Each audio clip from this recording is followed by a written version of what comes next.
ये जो गरबे का मामला है ना, जब वो लोग चाह ही नहीं रहे कि मुसलमान उनके त्योहार में आए, जबकि हिंदुस्तान जो जाना जाता है अनेकता में एकता के लिए, यूनिटी इन डाइवर्सिटी, डाइवर्सिटी के लिए, हर मजहब व मिल्लत के प्रोग्राम में हर कोई शामिल होता था, हर धर्म के प्रोग्राम में। लेकिन अब उल्टी गंगा बह रही है फॉर लास्ट 11 ईयर्स।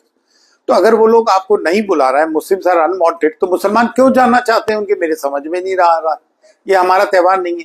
अब हमारी तरह बड़ा दिल थोड़ी है किसी का कि हजरत ख्वाजा मोइनुद्दीन चिश्ती की दरगाह पे और दरगाहों पे हम सबको वेलकम करते हैं, ईद की सिवैयां भी खिलाते हैं और गले मिलते हैं। तो ये हमारे मिजाज की बात है। अब वो नहीं चाहते हैं आपको बुलाना, तो क्यों जाते हैं मुसलमान? बेगैरत हैं बेगानी शादी में अब्दुल्ला दीवाना, नहीं जाना चाहिए उनको, दे मस्ट नॉट गो। और दूसरी बात रही आई लव प्रॉफिट मोहम्मद सल्लल्लाहु अलैहि वसल्लम, बड़ी अजीब दास्तान है। वहां के पुलिस कमिश्नर कह रहा है कि इन्होंने बैनर लगाने के लिए परमिशन नहीं मांगी। अगर हम अपने नबी से, अल्लाह के रसूल से मोहब्बत करते हैं, उसका इजहार करते हैं, वो भी एक ओकेजन पे, जिस दिन यौम विलादत हज़रत सल्लल्लाहु अलैहि वसल्लम की हुई है, बर्थडे ऑफ प्रॉफिट मोहम्मद सल्लल्लाहु अलैहि वसल्लम सेलिब्रेट कर रहे हैं, प्रोसेशन निकल रहा है, और अगर हमने बैनर लगा दिया कि आई लव प्रॉफिट मोहम्मद सल्लल्लाहु अलैहि वसल्लम, तो क्या इसकी इजाजत देना पड़ती है? अगर कोई रामनवमी का जुलूस निकल रहा है और वो कहते हैं वी लव श्री राम, या जन्माष्टमी का जुलूस है कि वी लव श्री कृष्ण, तो क्या इससे परमिशन लेना पड़ती है?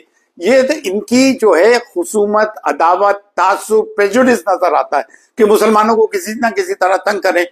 जैसे अभी मिनिस्ट्री फॉर इंफॉर्मेशन ने मीडिया को एक लेटर दिया कि सिर्फ हिंदू ही का ही प्रयोग करें। उस पर कई लोगों के मैंने सोशल मीडिया पे देखा उर्दू से इन्हें चिढ़े, जबकि उर्दू इसी मुल्क में जन्मी है, पली है, बड़ी है। तमाम आप पुराने गीत देख लें, गजलें देख लें, सब उर्दू में गुनगुनाते हैं।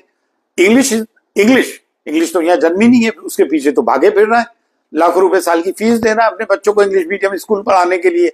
चिड़े तो सिर्फ मुसलमानों से, मुगल सराय का नाम बदल देंगे, इलाहाबाद का नाम बदल देंगे, इसका नाम बदल देंगे, औरंगाबाद का नाम बदल देंगे, लेकिन हिस्ट्री रबर से नहीं मिटती है। दर्जी भी हमने लाके दिया, फाउंटेन भी, बगीचे भी, खाने भी, तमद्दुन भी। ये तो बिखरा हुआ मुल्क था, उसको एक कड़ी में पिरोया है मुसलमानों ने, और फर्दर इसको ब्रिटिशर्स इम्प्रोवाइज करके गए। जीडीपी मुगलों के जमाने में 27% थी। तो ये तो बांटने वाली बात है। ये इनकी जो है छोटा दिल और छोटा दिमाग है, उससे हमें कोई फर्क नहीं पड़ता, बल्कि इन चीजों से मुसलमान मुत्तहिदा हो गया, यूनाइटेड हो गया, और लोगों ने भी देखा कि हम अपने नबी से कितनी मोहब्बत करते हैं।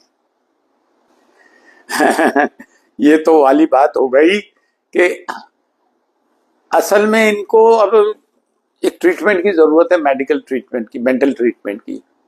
ये वायरस फैलता जा रहा है और हमारा कुछ नहीं बिगड़ रहा है। हम तो मुत्तहिदा होते जा रहे हैं, पढ़ लिख रहे हैं, हमारे इंस्टीट्यूशंस बना रहे हैं, दुनिया देख रही है इस तमाशे को, दुनिया को सब रोशन है। ये कोई बातें होती हैं? अयोध्या में पता है फूलों का कारोबार कौन करते हैं? मुसलमान करते हैं। और अजमेर में फूल जो आते हैं, ब्रह्मा जी का जो मंदिर है पुष्कर, वहां से आते हैं।